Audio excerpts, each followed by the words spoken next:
kenapa sih namanya Istana Wong Sinting? Istana Wong Sinting. Jadi waktu itu tuh aku lagi benar-benar sendiri di rumah. Soalnya yang lain tuh kalau nggak salah lagi pergi lah, mereka lagi pergi keluar.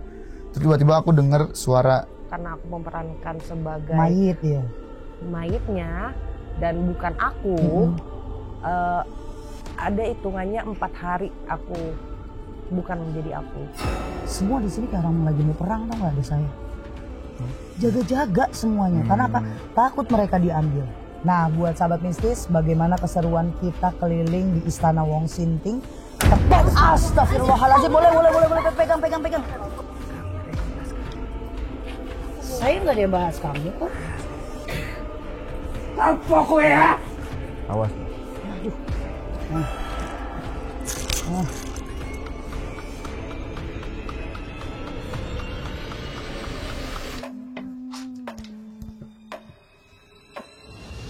Assalamualaikum warahmatullahi wabarakatuh, sahabat mistis. Terima kasih sudah selalu support channel Ria Puspita Official. Nah, kali ini ada yang berbeda.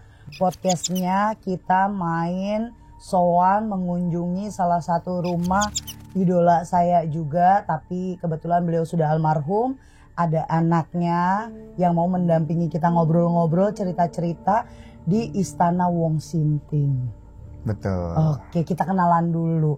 Boleh dikenalin masnya, terus ada bintang tamu juga satu. Nanti kita kenalan dulu satu-satu ya. Boleh mas dulu. Oke, halo. Perkenalkan aku Revo.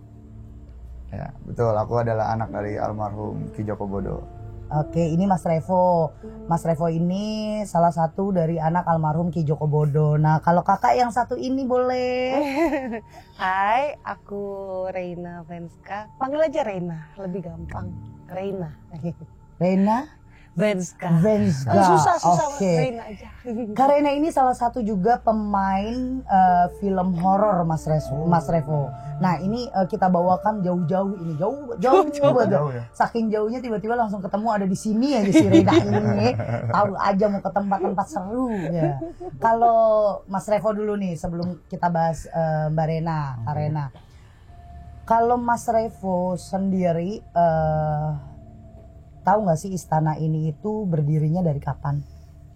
Kalau pertama kali dibangun sebenarnya dari tahun 98, 99. Terus selesainya itu mungkin di tahun 2004. Oh, cukup lama juga ya? Cukup lama. Cuman ini baru rumah bangunan utamanya, belum yang sama candi-candi yang di sana. Oh, jadi yang pertama rumah yang di belakang kita ini. Betul. Di belakang kita ini jadi, baru almarhum ke candi-candi ini. Candi, betul. Berarti kalau dari tahun 98, 99 ke 2004. 4. Berapa tahun tuh? Ada 5 sampai 6. 6 tahun. Wow juga ya. Cuma kalau yang tinggal di sini siapa aja mas? Kalau yang tinggal di sini sekarang sih cuman sekeluarga aja sih. Sekeluarga aja ya. Aku mau tahu nih, kalau tujuannya bangun istana ini tuh hanya untuk tempat tinggal atau apa sih dulu ayah? Sebenarnya ayah dulu tuh suka sama seni dari dulu. Jadi ayah tuh dari dulu sebenarnya pengen buat sesuatu tuh yang nyeleneh, yang unik. Oke. Karena itu juga kan dulu karakter ayah seniman lah biasa. Tapi ya berjalannya waktu karena ayah punya uang segala, punya duit segala macam, akhirnya ayah memutuskan untuk buat rumah kayak gini. Karena sebelumnya ayah juga sering mendapat perlakuan diremehkan gitu sama orang-orang kayak keluarganya, terutama keluarga sih kayak keluarganya Ki Joko Bodo mah nggak punya duit gitu-gitu. Nah ini tuh rumah ini kayaknya jadi ajang pembuktian ayahku aja sebenarnya. Mampu loh aku buat keluarga, bahasanya gitu. Betul. Kalau aku nangkepnya begitu. Tapi emang almarhum itu kan salah satu spiritualis nyentrik di zamannya, bener nggak? Dengan gaya nyeleneh, tapi orang-orang lain tuh ngebekas. Jadi tahu ya itu ciri khas. Kayak contoh Mas Revo tahu dengan wujud saya, Teh Ria yang gendut pakai syalnya hijau, udah nggak ada yang lain deh, bahasanya kayak gitu. Nah kalau ini rumah saat pembangunan terus akhirnya jadi ke candi, itu tujuannya apa sih Mas Revo? Tujuannya dibangunnya ini sebenarnya lebih ke, kalau aku nangkepnya lebih ke kepuasan ayahku sih. Kepuasan karena ayahku cinta juga sama budaya, cinta juga sama budaya Indonesia, jadi ya dibangun rumah ini. Tuh. Sebenarnya ada satu ukiran tadi di balik layar, boleh tanya ke Rena, kita lihat ya di belakang ukir-ukiran ya. Orde lama, orde baru. Betul, betul. Dan itu yang sekarang lagi diributkan kembali. Tentang aksi-aksi demo dan lain-lain itu ya unsur Pancasilanya ada juga di sini. Hot topic ya. Ya.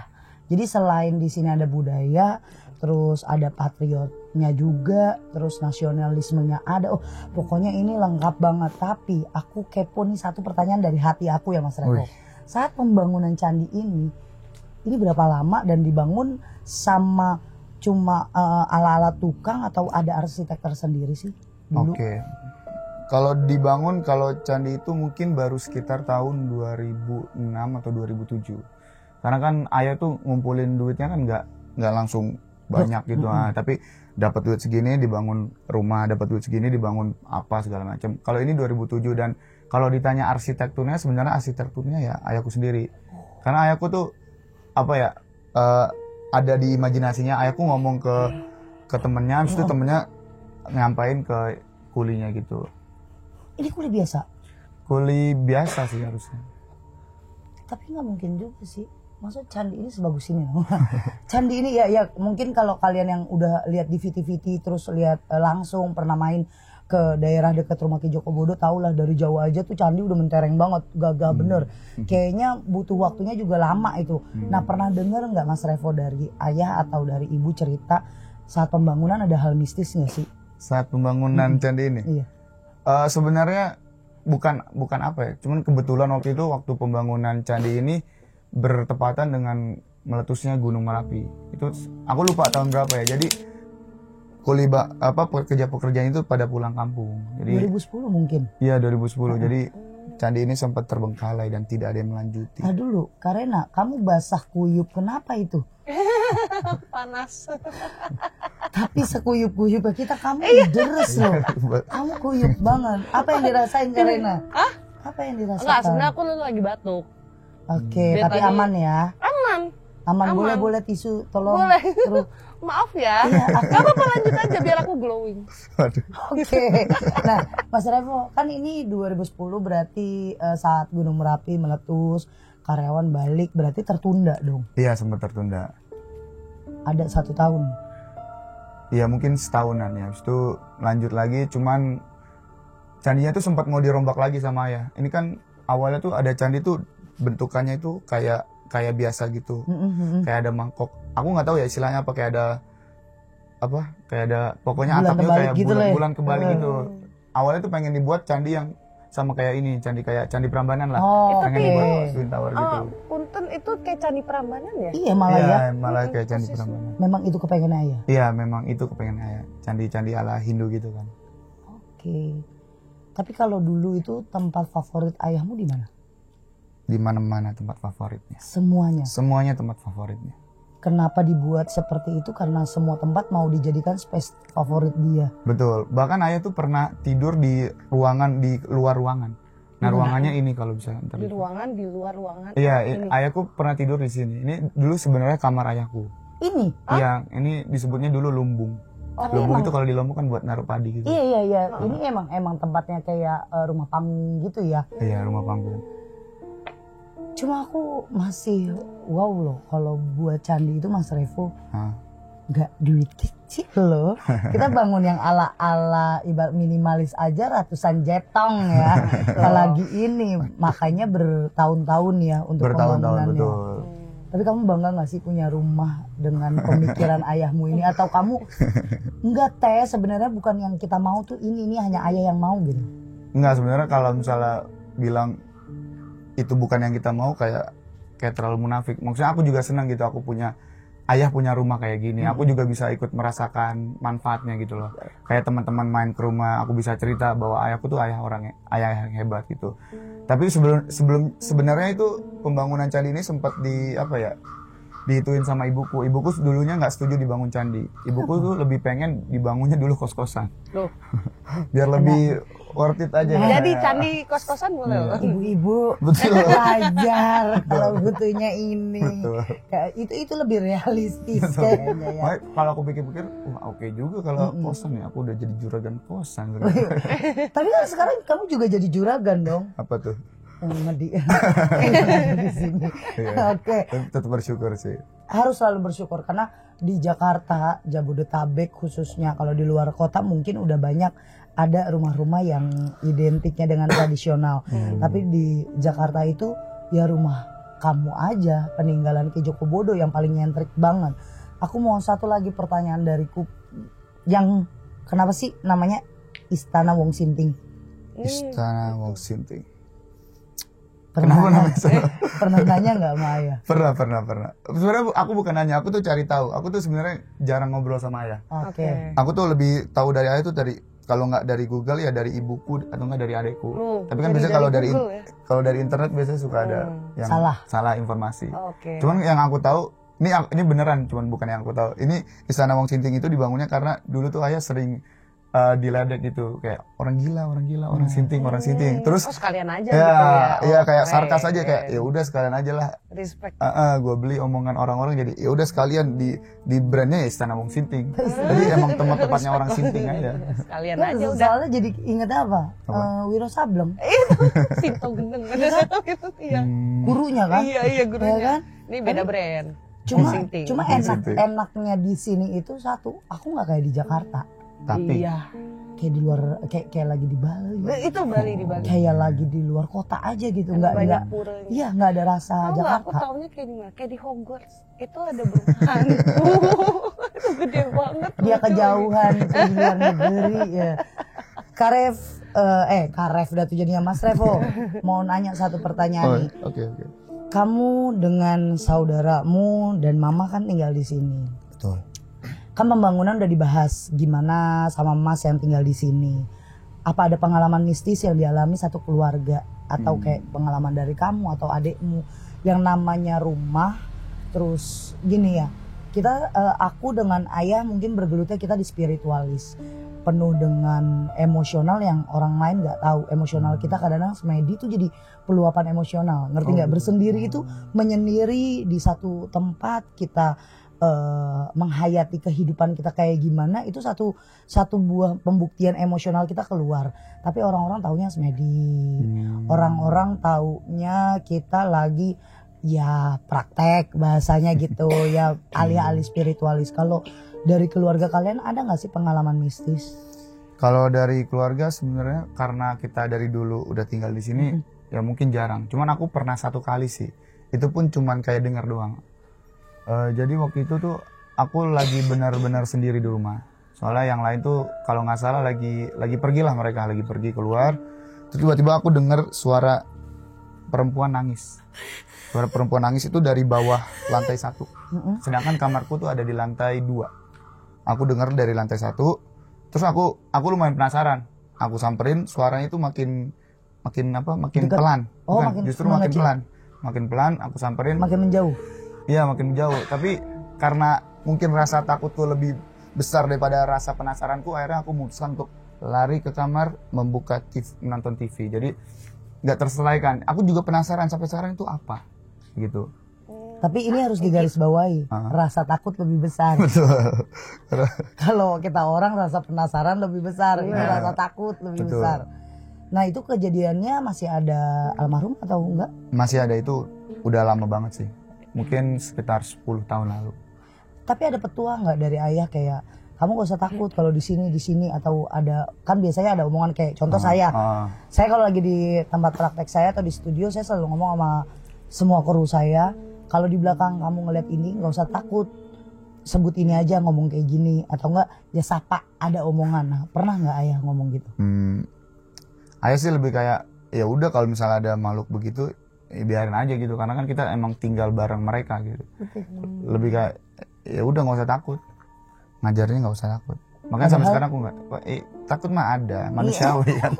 Apalagi walaupun aku dari kecil tinggal di sini tapi takut tipis-tipis mah ada. Iya itu manusiawi ya. Tapi aku pernah ngeliat Viti nih, Mas Revo.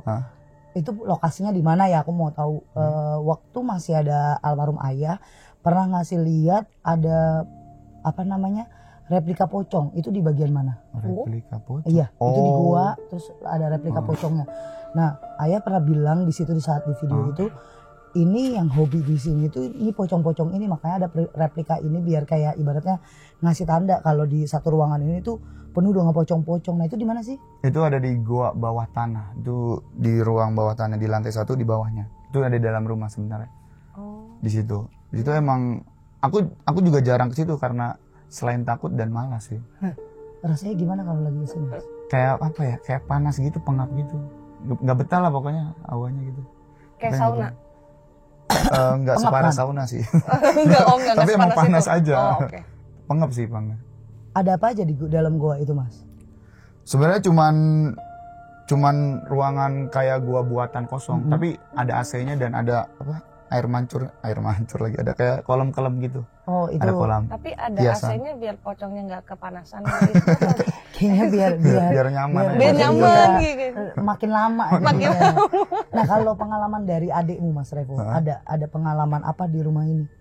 Kalau dari ade sih, aku ini dengernya dari ade sepupu aku. Kenapa? Jadi waktu itu ade sepupu aku tuh masih umur 3 tahun. Dia ada di lantai 1. Dia ngerasa bahwa dia dipanggil sama mamanya di lantai 3. Jadi mamanya tuh kayak sini naik. Itu di lantai 3. Nah, abis itu ade sepupu aku ngikutin. Naiklah ke lantai 2. Tiba-tiba dari lantai 2 tuh dipanggil sama mama aslinya kayak, "Nah, jangan Sini, kamu iya. mau kemana?" Sudah langsung ditarik. Terus adik sepupu aku ngelihat sambil nunjuk ke atas. Itu ada yang manggil. Pas dicekin ternyata nggak ada. Nggak ada sama sekali. Iya. Itu posisinya berarti di sini juga. Iya betul. Ini berapa lantai sih, Mas Revo? 1, 2, 3 lantai. Kenapa tiba-tiba aduh, kayaknya harus dia cuma ngitung satu, dulu. kayaknya kamu hanya di satu lantai aja ya. Ada 3 lantai Ada atau 3 ada lantai. lantai tersembunyi kah?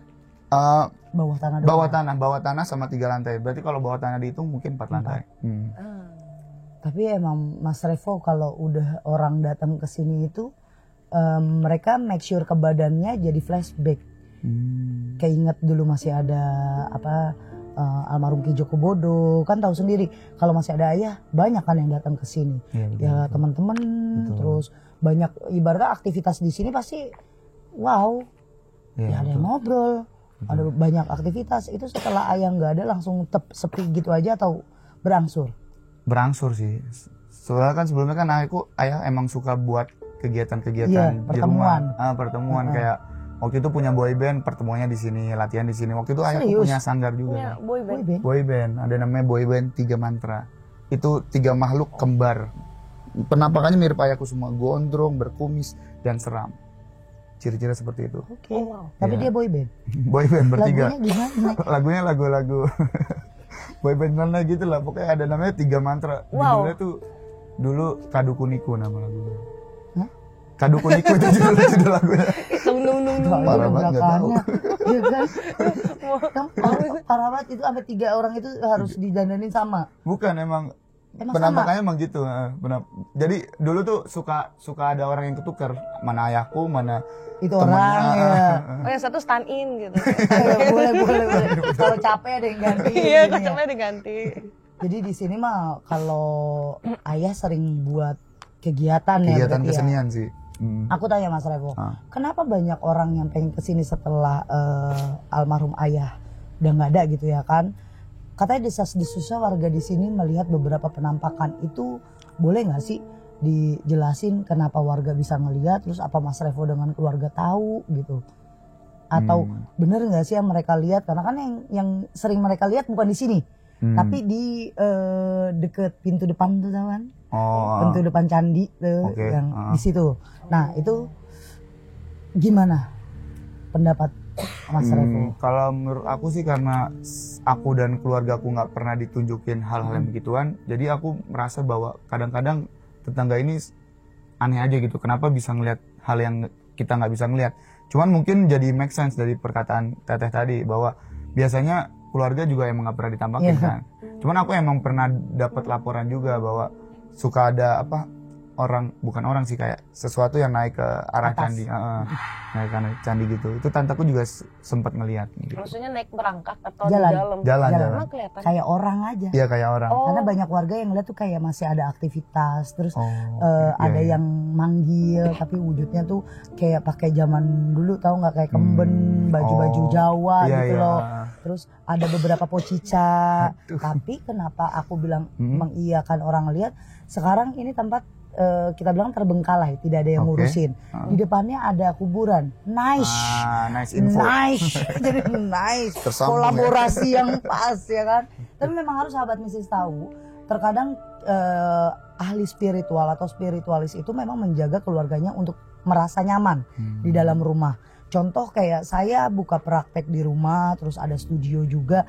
Gimana caranya kru saya tuh ya biasalah. Oh, Tapi oke. orang yang lain Aduh. yang ngerasa auranya beda. Karena kan yang tiap hari di rumah bukan orang lain itu. Iya. Nah, kita harus bisa ngejagain orang-orang sekitar kita dulu gitu, Mas Revo. Oke. Jadi aku wajarin kalau kalian itu dijaga, karena satu, biasanya prinsip seorang ayah itu akan menjaga anak dan istrinya. Oke. Jadi dari dia semasa hidup, bagaimana caranya Ki Joko Bodo itu mengklaim orang-orang mau ngomong apapun itu tentang dia, tapi dia menaikkan derajat keluarganya. Bahkan dunia spiritualis, metafisika, dunia kehantuan, dunia kesetanan itu dijauhin dari anak istrinya. Oh gitu. Oh, Di sini ada satu energi yang bagus banget, itu yang didalamin Ki Joko Bodo untuk ketenangan. Jadi itulah yang ngalirnya ke keluarga-keluarga. Jadi kayak kamu, adik-adik kamu, kayak ke tempat angker santai aja. Kayak ini tempat kalau lo bilang angker, bagi gue nggak, namanya rumah gue gitu. Iya. Nah, ini aku mau jelasin sedikit ya, Mas Revo, yang aku lihat sebagai tamu. Mas, tidak bisa dipungkiri kalau tamu itu kan orang yang ibaratnya cuma sesaat main ya. Apalagi aku orang baru yang sebenarnya kepo sama tempat ini. Akhirnya mereka itu bukan aku bilang ini ada di rumah ini, penghuni di sini. Yang aku lihat mereka semua jaga-jaga. Jaga-jaga karena kenapa? Dari dulu itu Aki atau Ki Joko Bodo, ayahmu almarhum, kepengennya siapapun undangan saya nyaman di sini. Oke. Kayak terus nggak dipelihara lagi. Tidak ada yang beri kenyamanan di sini. Terbengkalai deh. Ini rumah kagak ditempatin lagi. Bener nggak? Iya, Kamu iya. bersih-bersih nggak? Coba di candi. Kan hitungannya 80-10%. Apa tuh? Ya ibaratnya kamu 10% ngebersihin, ayahmu 80% bahkan 100% benerinnya. Iya, iya, Kalau iya. kamu ya cuek dengan candi ini. Mereka ngumpul deh dari sana. Memang ada perempuan di sini, tapi kebanyakan itu Mas Revo, mereka yang dari seberang, Dari luar. dari luar. Oh jadi tempat ini adalah Jadi tempat singgah. pertemuan. Iya, singgah mereka. Tambah lagi dari dulu ayah punya benda-benda pusaka. Nah itu kan pasti ada isinya dalamannya. Nah itulah yang akan keluar, bendanya udah nggak ada tapi energinya masih ada, begitu loh Mas. Jadi kalau misalnya orang lain ngomong kayak rumah lo angker, semenurut kalian sekeluarga enggak, ya mau gimana? Saya pun mau ngotot, Mas Repo ini serem loh, kamunya enggak, percuma. Iya Sama sih. kayak di rumahku, aku kalau orang bilang gila Bu di rumah ibu serem banget, saya nggak ngerasa. Orang di rumah sendiri benar rumah nggak? sendiri mana? Nah kalau Kak Reva sendiri nih, saat datang pertama kali di sini, hawanya seperti apa? Aku amazed. Kayak apa ya? Banyak artwork yang kelihatannya hidup. Apalagi tadi kan cerah ya. Terus kena Masih sunset. siang lah. Itu bagus banget depan. Makanya aku bilang kayak Hogwarts. Cantik banget ya. Cantik banget. Cuma Kayak kalau Kak Reva sendiri saat ngelihat candi sama kayak warga sekitar sini nggak sih, kayak ngerasa ada yang hal mistis gitu di badan? Apa ya, logikanya sih mungkin iya, tapi aku entah kenapa feeling aku tuh lebih ke amaze. Kayak pas masuk tadi, wah kok keren. Tapi emang iya. Tapi Keren emang loh. iya loh Mas Revo, aku datang ke sini bukan yang biasanya kita ke tempat angker yang benar-benar angker. Ini lebih kayak akhirnya gue datang yang langsung ke sini, yang nggak cuma ngeliat video doang gitu. Istana Wong Sinting tuh kayak gimana gitu. Tapi kamu pernah dengar ada warga yang melihat sosok pocong di sekitaran mana? Candi. Pernah sih. Pernah Bukan dengar? cuman pocong aja, mungkin apa makhluk Naga. gede gitu. Oke, genderuwo. Iya betul. Terus apa tanggapanmu Mas Revo? Ya udah biarin aja karena emang Ya tinggal udahlah bareng, gitu ya, cuek rumah aja. gua gitu. Betul. Terus ya Mas Revo ngomong, Gimana tuh? emang pocong main di sini. Soalnya gue nggak punya temen nih yang main sama pocong sama setan dibandingin kayak lu ke setan gitu. Soalnya di sini banyak banget temen yang mau deketin kamu tapi kamu terlalu cuek. Bahasa gini, Hah. mereka kan bentuknya energi ya. Oh maksudnya temen tuh di sini apa nih? Hantu. Waduh. Udah kayak gitu kamu cuek banget. Terus keluarga tipikalnya semua cuek lagi. Ada satu Viti, adiknya Mas Revo, kasih tahu di rumah ini kan ada jaranan ya, atau udah lumping Oh, iya, ayah. Dia menjelaskan itu dengan ketawa dan santai. Kayak, Oh, oke. ya emang ada di sini yang main kuda lumping. Terus itu orang, enggak lah setan. Orang ayah udah nggak ada gitu. Dan itu dengan santainya mereka Santai aja. menjelaskan. Kayak udah biasa ya. Udah habit juga gitu, terbiasa. Kayaknya Ini kecilnya diajarinnya diajarin ke dalam gua. tapi masuk kuping kiri keluar kuping kanan kayaknya semuanya. Nah Mas Rev, di luar dari istana ini ada nggak pengalaman mistis yang pernah Mas Revo alamin? Di luar dari sana. Kalau aku sebenarnya karena jujur aku tuh sebenarnya agak penakut. Bukan penakut, agak penakut. Jadi aku tuh lebih baik menolak segala informasi yang menurut aku bakal buat aku takut. Benar. Pantesan dia dari tadi mengharapkan saya ceritanya yang baik-baik aja. Jangan apa-apa.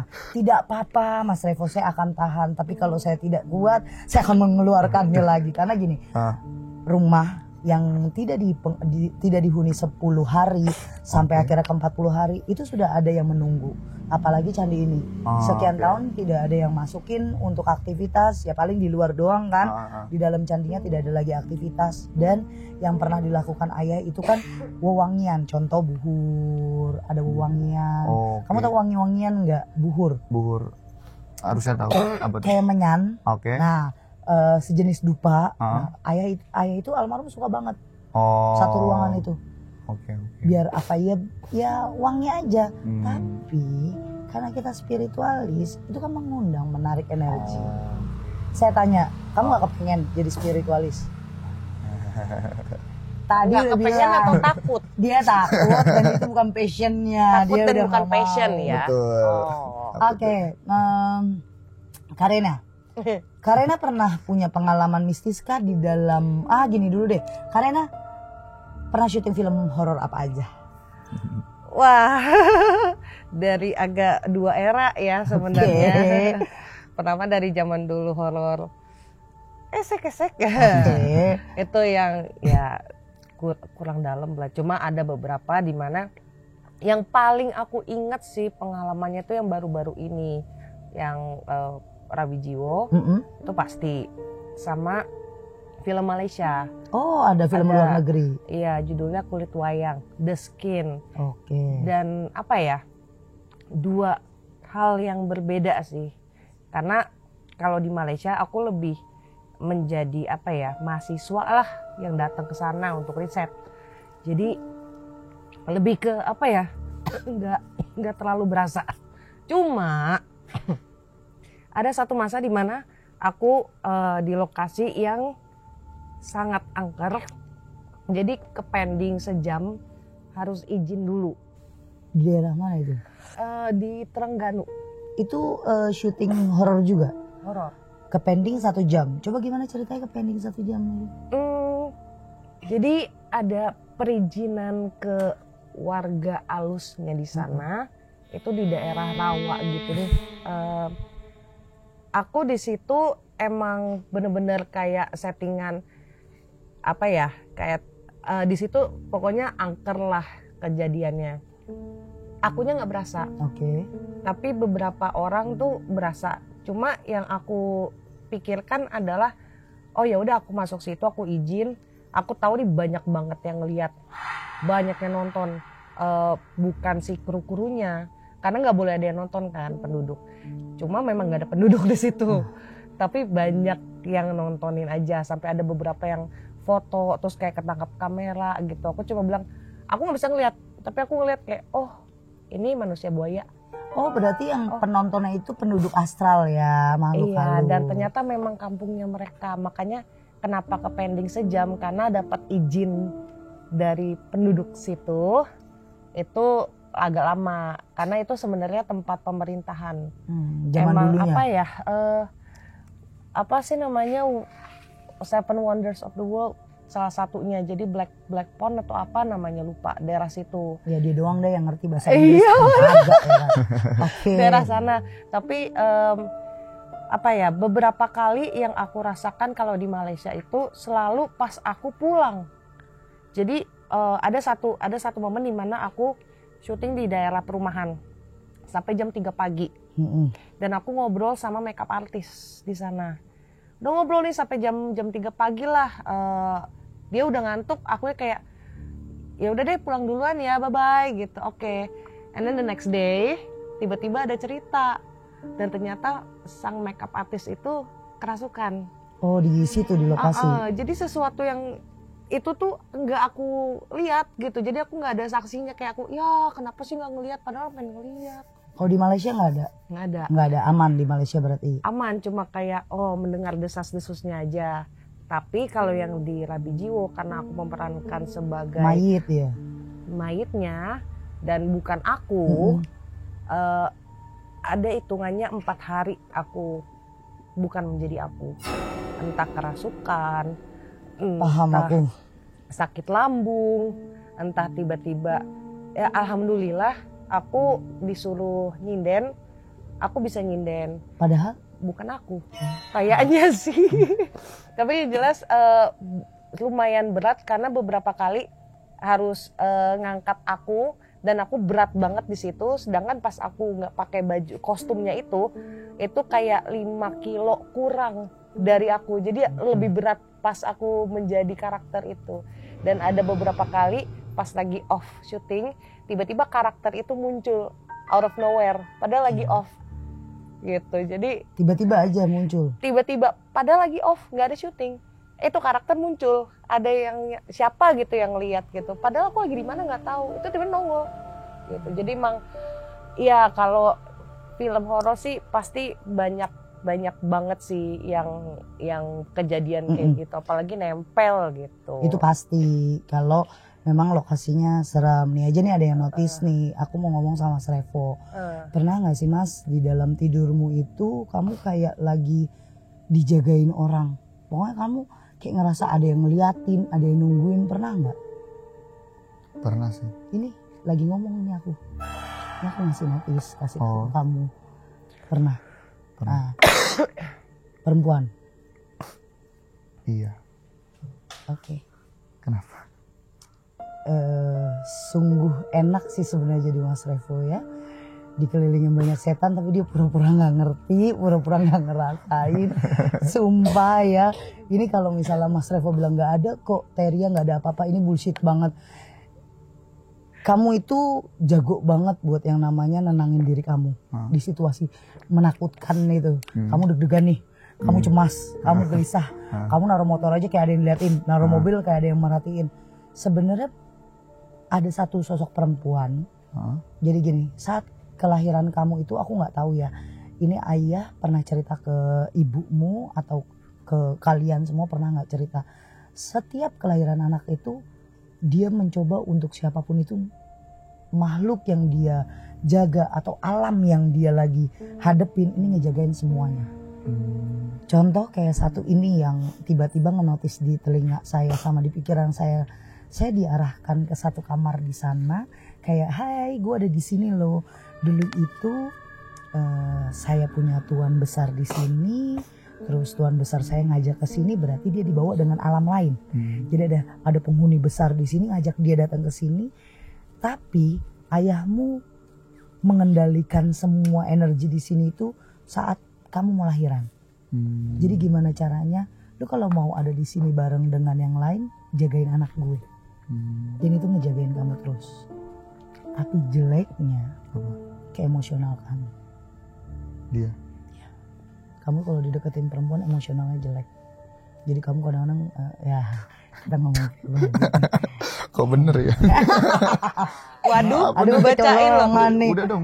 Oh, nanti balik kemana kenapa kamu Udah sakul nih, udah jaim nih, dibacain juga. Soalnya saking gini, saking menjaga, saking ngejagain kamu jadi jealous, jadi cemburu. Kamu beberapa kali cinta banget sama apa ya, sama perempuan.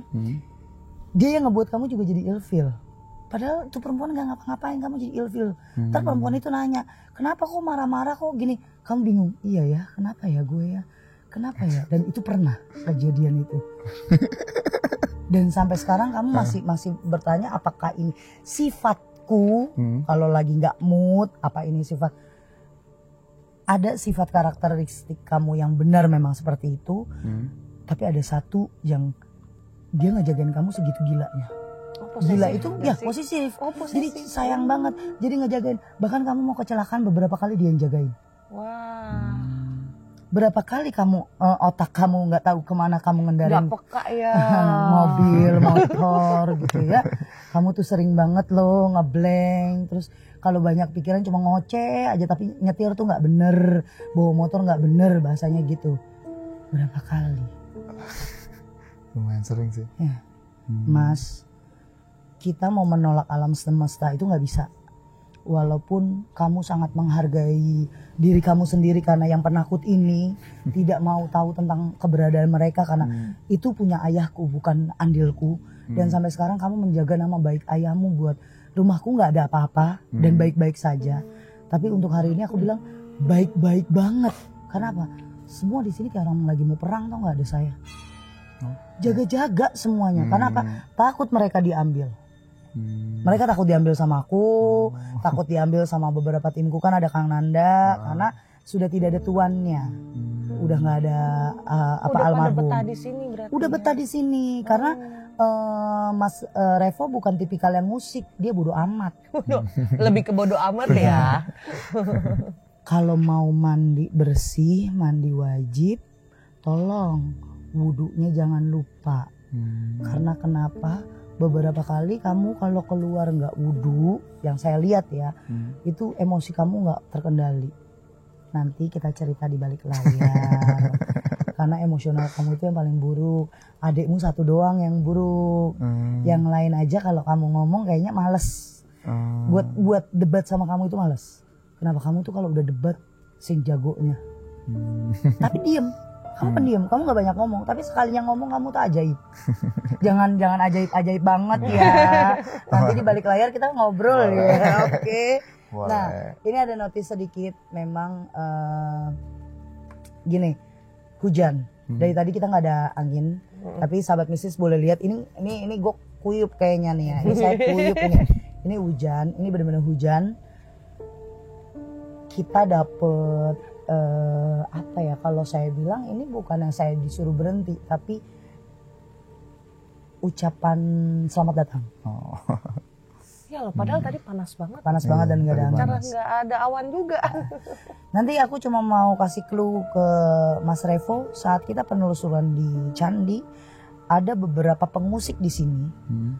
Ini yang saya notice, saya lihat ada beberapa pengusik di sini yang memanipulatif cerita, yang membuat warga dan orang lain yang datang ke sini seakan-akan ini isian ayahmu. Padahal dia bukan dari ayahmu. Oh, manipulatif ya. Nanti ada apa di cerita penelusuran untuk podcast kali ini. Terima kasih untuk Kak Rena, terima kasih Mas Revo. Saya masih mau ya untuk ngobrol sama Anda dan isian di dalamnya. Kang Nanda, mana Kang Nanda?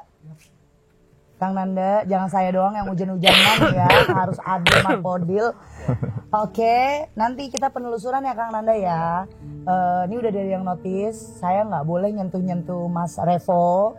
Ngasih tahu juga Kang Nanda, perempuan ini selalu ngejagain Mas Revo dari Mas Revo masih di dalam perut, udah ngejagain. Ini entah dari leluhur, entah dari almarhum ayahnya, karena semua penjagaan itu yang terbaik untuk keluarganya, bener nggak Kang? Nah, buat sahabat mistis, bagaimana keseruan kita keliling di Istana Wong Sinting? Tepuk, astagfirullahaladzim, boleh, pegang. Lampu. Kan, aku udah bilang, Oh gitu. Ya, Oh gitu.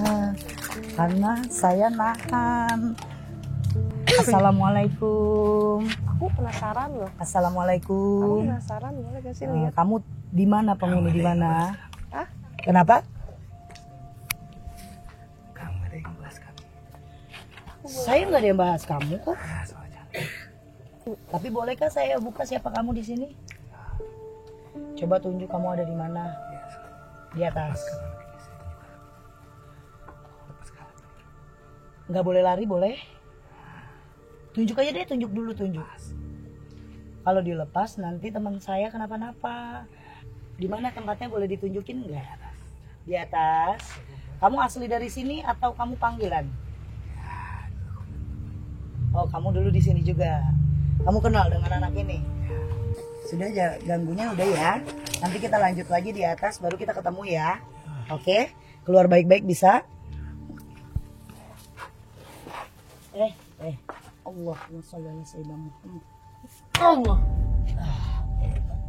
Boleh bantuin Kang Nanda, jangan di tempat sampah. Ya Allah. Ya. Wow. Oke, sahabat mistis. Kok bisa tiba-tiba pecek? Out of the box ini. Out of the box banget ya, keren. Wow. Mas Revo jangan kaget ya. Aman, Dia aman. suka begitu. Harap tenang, semua aman. Karena tiba-tiba Kang Nanda kesini, terus kita juga lagi hujan, nggak tahu persiapan apa ini yang mau mereka persiapkan untuk kita berempat. Kayaknya untuk podcast kali ini kita tutup, kita kembali dan bertemu lagi di penelusuran sekeliling ngiterin Istana Wong Sinting bareng Mas Revo juga ya Mas ya. Oke, assalamualaikum.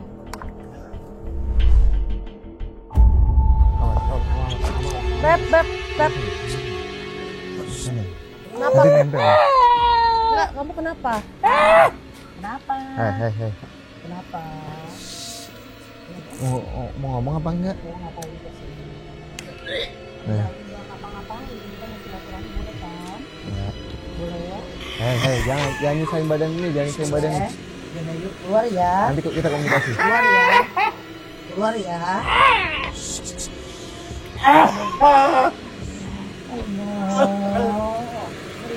Allah. Bangunin yuk yang enak. Takut ya. Kasihan. Bangunin yang pelan-pelan. Karena ditahan dan menahan, karena kasihan juga Mas Revo yang baru pertama nih lihat timku yang sensitif ini. Ini kebetulan Kak Jovi bawa teman Karina juga ngalamin apa ya, masuk karena nggak terima pada mau kemana, pada mau ngapain di sini. Kayaknya duduk. Ini seru banget. Kita lanjutin lagi, kita netralisir dulu. Ngambek mulu. Kamu ngambek mulu. Oh.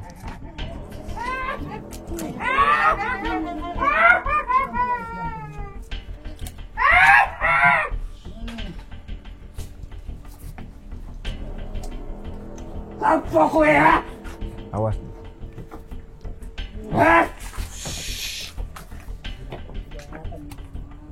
Nanti kan kita ketemu, kita ngobrol nanti, ya? Ya, kamu bisa tenang ya, ya, oke? Yuk. Jangan kesini mulu bisa, jangan kesini mulu bisa, oke? Allah bisa. Dia ringkih banget lagi. Kang Nan, Iya. netralisir dulu deh dia.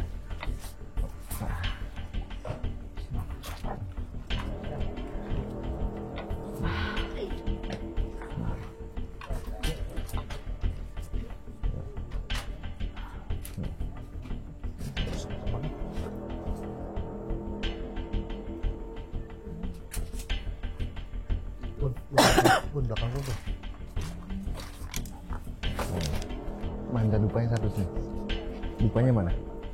Lupa di mobil ya. Mana dupanya?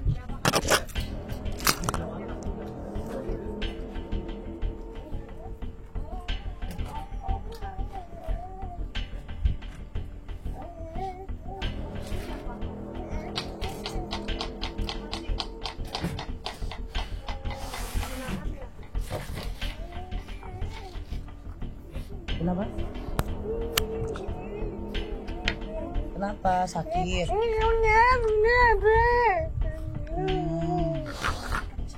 Oke. Kamu ngapain di badan? Nenek kah? Sudah keluar ya. Nanti dikasih permen, oke?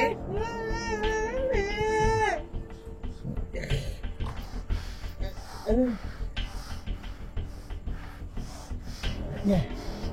Ayo. Bangun. Woi. Anda.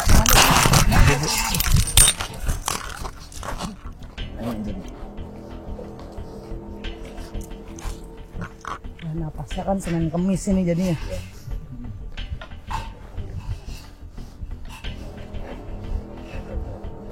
Lupa.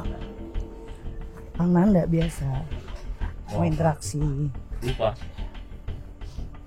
Kamu tuh disuruh siapa sih? Hah? Siapa yang nyuruh kamu? Kamu nggak takut sama anak ini? Ngomong aja Mas, nanya. Kalau Mas mau nanya. Tanya Mas Revo sini.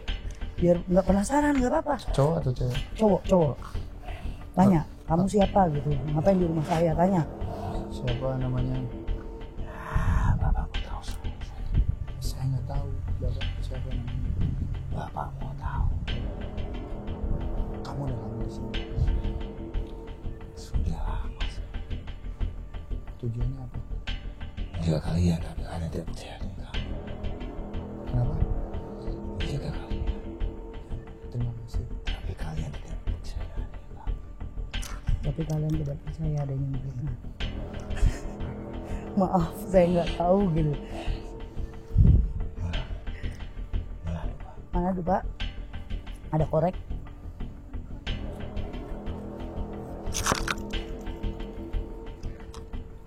Satu, dua, tiga, empat. Kamu ada berapa? 7. Worting ya. Saya capek kalau nurutin kamu. Kamu kan udah perjanjian. Nggak mau gangguin di sini. Kaki udah nggak ada di sini. Ini cuma anak-anak dan istrinya. Kamu nggak kasihan sama mereka semua yang di sini? Ya, tapi sangat disayangkan. Nanti Mas Revo saya ajarin kok. Ya Mas. Ini pegang. Iya. Dia udah mau makan lagi.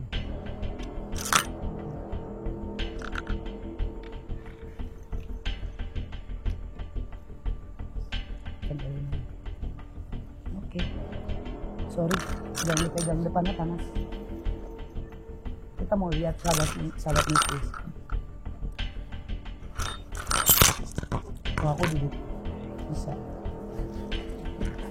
Aduh. Nah.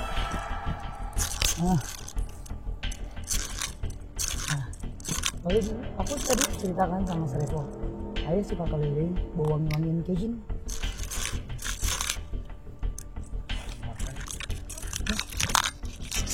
Telepon boleh ke Mas Revo. Mati ke Mas Revo. Nah, tadi kan informasi dari aku apa Mas Revo? Sering banget ayah keliling untuk kasih wangian. Nah, seperti ini.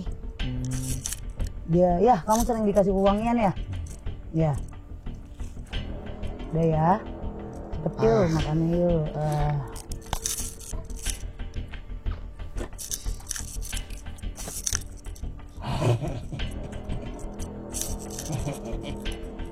Karena nggak apa-apa sini.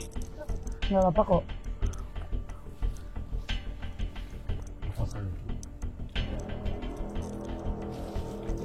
Udah panas kita. Ya dia nggak sadar kan. Aku bilang sering banget begini. Inilah nggak enaknya kita jadi spiritual saat kita nggak ada. Kalau kita tidak ada penerusnya. Takutnya yang menyalahgunakan itu makhluk-makhluk ini manipulatif. Seakan-akan dia masih ada bapakmu, masih dipelihara gitu. Nah sebenarnya kamu dengan keluarga sangat hebat. tidak meneruskan ini karena bukan passion, bukan jati dirimu. Tapi mereka setan itu akan bergelutnya dengan kisah dia dengan almarhum ayahmu. Nah, itu sudah mau hujan. Nah, sudah balik ya. Terima kasih. Ketemu kita di atas ya. Oke.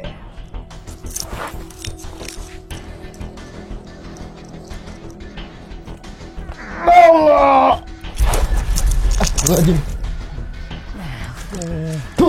Gue kuat loh sekarang. Enak. Apaan nih? Itu Hah? dupa rasa cinta. Apa ini? Dupa. Hah? Aduh. Dupa sapu jagat. Nah lu yang minta kan? Asu. Masih ada api. Iya. Yuk sini Mas Revo.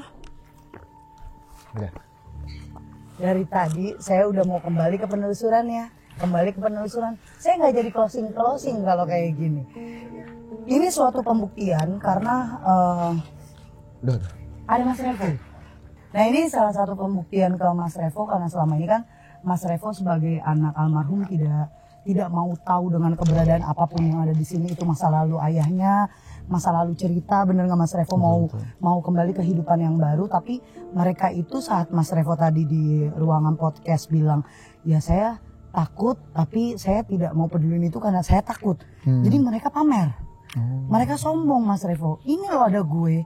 Saat bapak lo ada, gue ada. Mau begitu. Tapi di sini hanya pembuktian sedikit dan memang mereka selalu memanipulasi apapun itu cerita. Jadi Mas Revo tetap harus berpikirnya positif, tetap harus tenang karena yang ada di sini bukan berarti semuanya milik almarhum. Ada mereka tamu-tamu yang datang ke sini ya. Pokoknya Kang Nanda apa yang dirasain coba tolong jelasin ya. Ya. Gimana? Jadi emang pada saat podcast kalian podcast itu emang ada sosok di atas itu teh. Dulu loncat nggak dia Kang dari candi ke sono? Iya. Kan? Nah, Betul. sebenarnya emang dia itu emang ingin komunikasi. Ingin komunikasi langsung dengan anaknya. Apa ini? Ya itu tadi Anda memakan itu dengan api-apinya loh keren benar. Nggak tahu. Oh tapi intinya dia hanya ingin komunikasi kalau dia itu ada ya Kang ya. Dan juga bentuknya itu Nah itu. manusia. Tapi dia itu bisa jalan bahkan bisa lompat. Lompatnya itu cepat ya, bahkan sampai ke ujung candi itu. Iya Kang. Tadi saya ngomong sama Mas Revo Kang.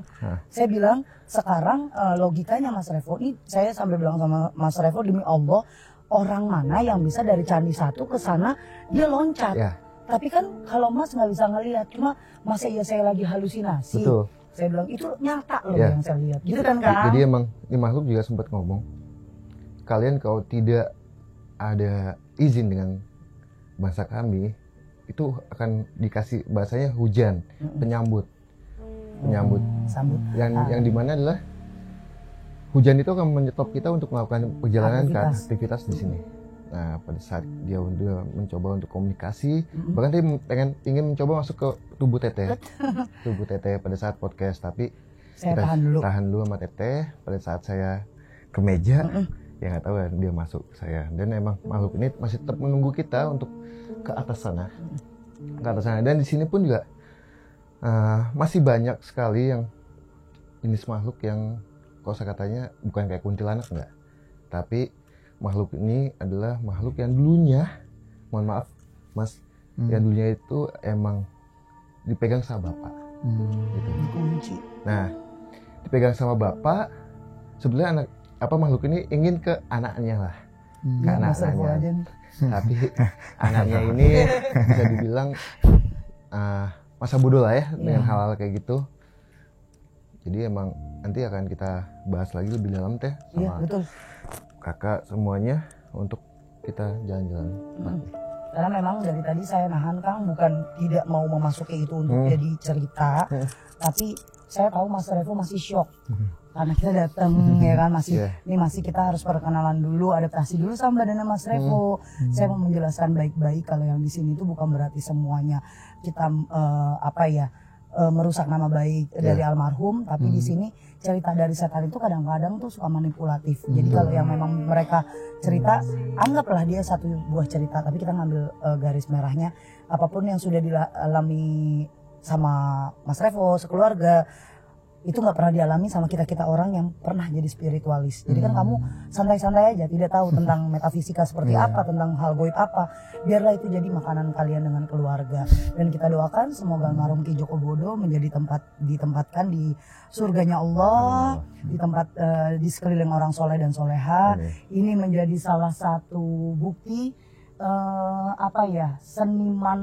seorang seniman yang ini mendunia harusnya. Karena apa? Satu-satunya rumah seniman yang candinya gede banget di tengah-tengah perumahan ya, pemukiman. Nah, makanya. Saya selalu ucapan saya ini agak sedikit susah ngomong karena mungkin ada beberapa sosok yang masuk saya tahan. Mungkin nanti di penelusuran kita akan belas. Saya mungkin kalau yang udah tahu sahabat mistis yang udah kenal saya kalau udah mau masuk saya tahan, lidah saya itu aneh, mau ngomong bingung. Ngejelimet lah. Betul. Ya kita saksikan deh di penelusuran selanjutnya. Di tahun 2014 aku udah pernah ketemu sama almarhum Ki Joko Bodo. Di tahun 2018 aku ketemu lagi untuk yang terakhir kalinya, karena aku udah nggak pernah ketemu lagi. Tapi di situ ada pesan singkat Kang Nanda, Mas Revo. Aku udah cerita sama Mas Revo. Emang di sisi lain tempatnya nyaman banget gitu. Kalau goib itu kembali lagi suka manipulatif yang dimana seakan-akan ingin menjadikan satu tempat itu wah menakutkan. Kalau ini kan saya dulu. Nggak bisa lah, nggak bisa. Kalau kamu macam-macam nanti sama saya, ya? Saya tidak tahu. Iya, saya tahu. Mau ada apa di atas pertunjukan apa? Pertunjukan apa? Banyak yang mau komunikasi sama yang di sini. Oh. Gitu. Kenapa sih menjadi image yang kesannya ini tempat ini menakutkan? Nah, Ya karena memang terbuka. iya.